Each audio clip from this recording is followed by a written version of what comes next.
Inject tag B-complex mga boss. Tayabik sa itong gamit. May hapon na no, medyo di makayo ito ang ganun kung i-ubusit po ito. Tayabik sa mga itong gamit. Pagturok pa na ito itong agakiril sa gatuang mga cocks or stag. Okay, tara, paniko, let's go.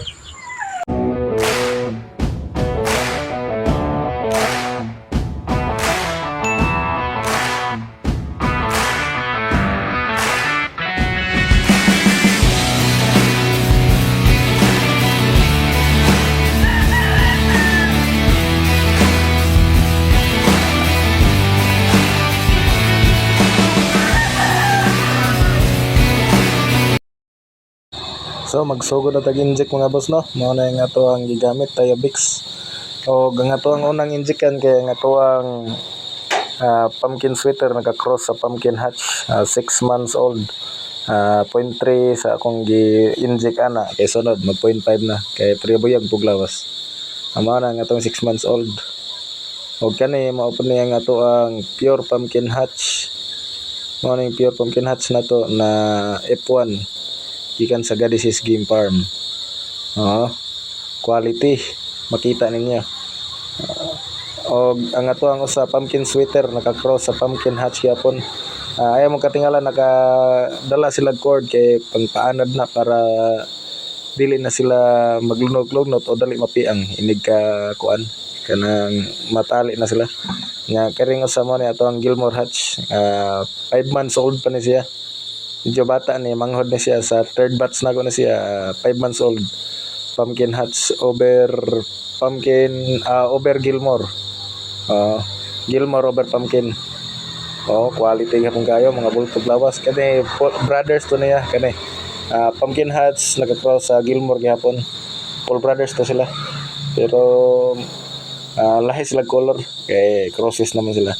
Dili sila kuan equal sa color.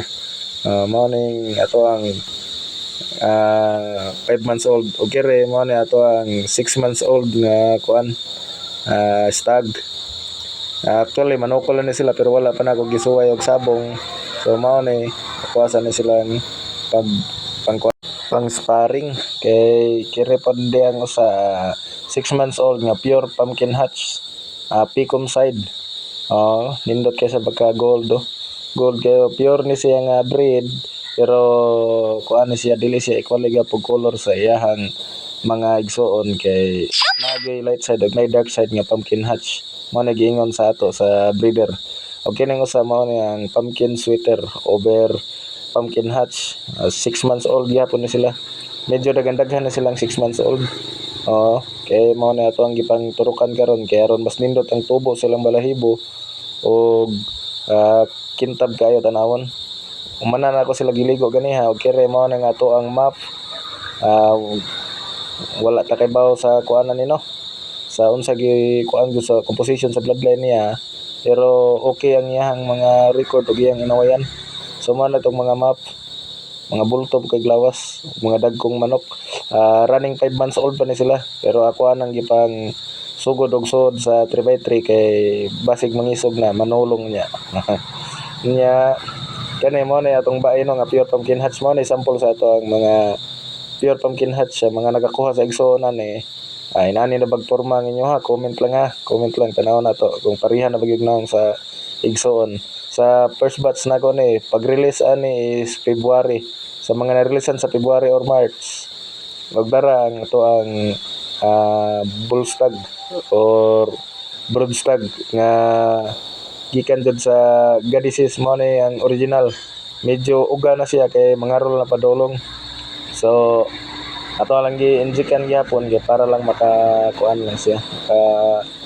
Nindot yang balahibo og kaning kuan usa is binabae pangpakulor ni diri sa atong manuka no. Gikan ning tatay sa akong ugangan pero wala ko kay bawgon sa bloodline ani. Plain. Og maon dito mga boss no. Manatag inject og sa ginahan sa akong mga video og hilig sa mga manok diha please pakitalo sa akong page MGA Game Yard. So mao ra tay atong update sa karon no kay medyo dili maayo ato ang ilong nagisipon or ubo ba ni. Mao tay ato ang update sa ato ang mga kakirils o atong mga cats. stud kay nangahalin na mga ban katon lang sila nabilin. So ang katong mga wala pa makuan, wala na ko pang inject case, kaarolon sila. Wala na ko inject para mataktak dali lang mga balahibo. So mao na to mga boss, salamat niyo tanan. Bye bye.